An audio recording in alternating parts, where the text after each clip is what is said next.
Well, DW correspondent Maya Schwader is in Elizabeth City, North Carolina. Welcome, Maya. What's going on there? Well, Phil, as you can see, the hurricane is not even here yet. It's expected to make landfall sometime late tonight or possibly early tomorrow morning. But conditions here are already getting very windy. The water is rising underneath where I stand right now.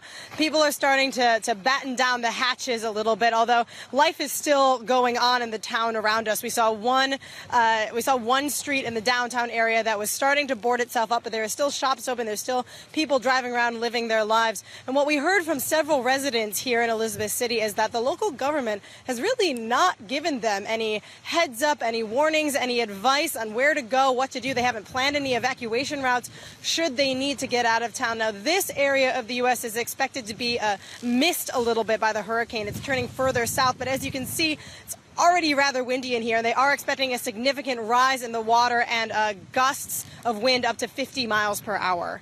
So what are authorities most concerned about? The biggest concern throughout the week of preparations has been the prospect of flooding and flash flooding. This is especially true in South Carolina, which is expected to take the brunt of the hurricane. But even around here, there's a park right next to me that's basically on the water with no barrier. And if this water rises even a little bit, this whole area standing in front of me right here is going to be covered in water. And people are really expecting that.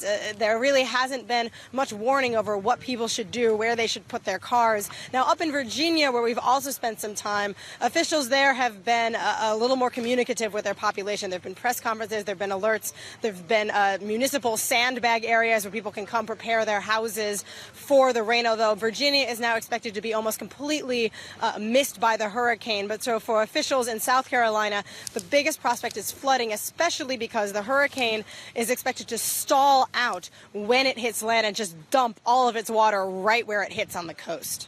And you said so people are staying in place. What are they telling you? What are they most concerned about?